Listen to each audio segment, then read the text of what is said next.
Hello everyone. This presentation is prepared for HAP730 class. The topic is benchmarking clinician for treating acute chest infection patients. I give the promotion for posting of this presentation to the class website. Introduction. Chest infections are very common, especially after a cold or flu during autumn or winter season. Although most are mild and can get better on their own, some can be serious to have prolonged stays in hospital or even life-threatening. The main symptoms of chest infection are very common, which can include a persistent cough, difficulty to breathe, wheezing, fever, a rapid heartbeat, chest pain, and some other general symptoms such as headache, fatigue, spreading, and so on. The main types of chest infection are bronchitis and pneumonia. Most bronchitis cases are caused by viruses, whereas most pneumonia cases are due to bacteria. According to the Agency of Healthcare Research and Quality, the average length of stays for pneumonia in the United States was 5.4 days and had a mean charge of 22,576. Some factors that may affect people to have a chest infection include certain groups of people having a higher risk of developing serious chest infections, such as babies, young children, elderly people, pregnant women, people who smoke, etc.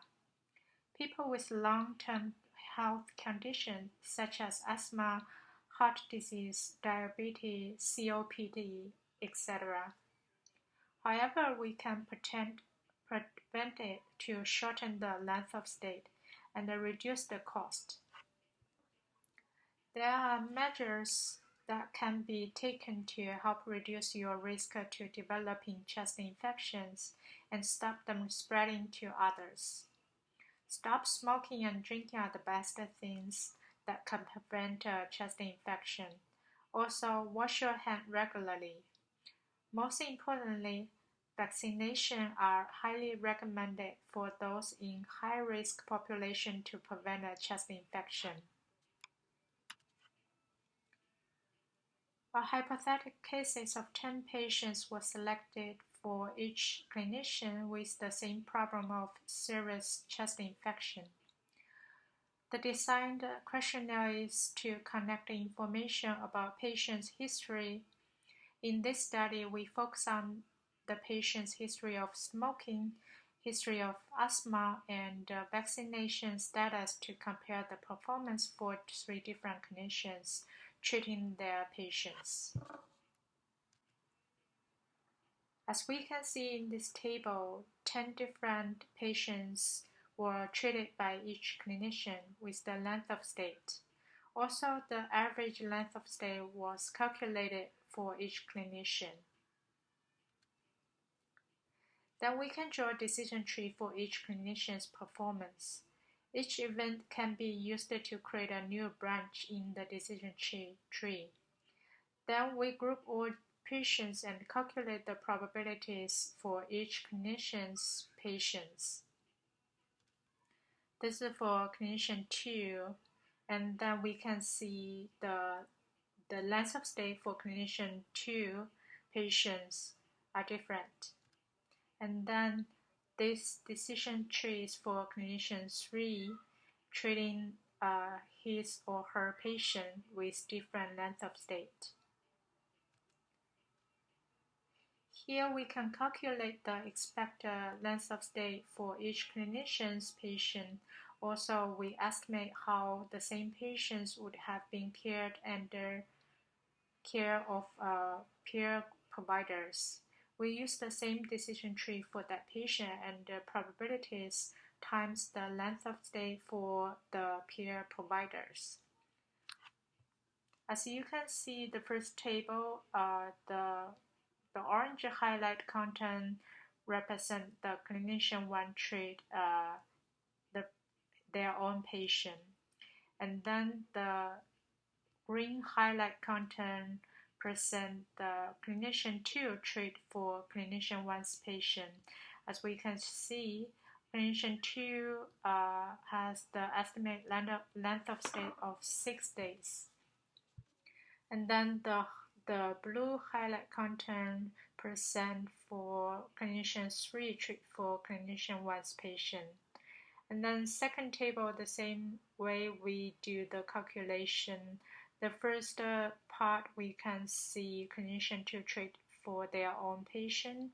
And then second orange highlight content is percent for clinician 1 treat for clinician 2's patient.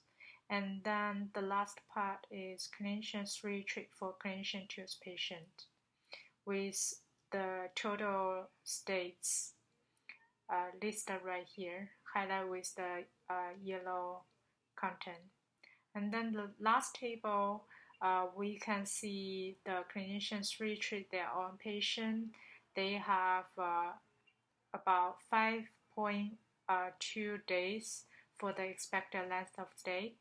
And then when clinician 1 treat for clinician 3's patient, they have about 4.4 days expected length of stay. And then when clinician 2 treat for clinician 3's patients, they have about 4.79 expected length of stay. After that, I did sensitivity analysis. As we can see in this table highlighted in the dark blue column, by changing the probability for smoking, the conclusion is reversed. The difference is almost zero, so we can conclude that the model is sensitive. In the conclusion, we conclude that overall, clinician 1 has the best performance with the least length of stay. Clinician 3 has the worst performance with the prolonged length of stay. However, we also need to understand that there's a limitation of the practice profiling method, such as the measure of severity is not accurate, or the sample size is too small. The rest will be my reference. Thank you.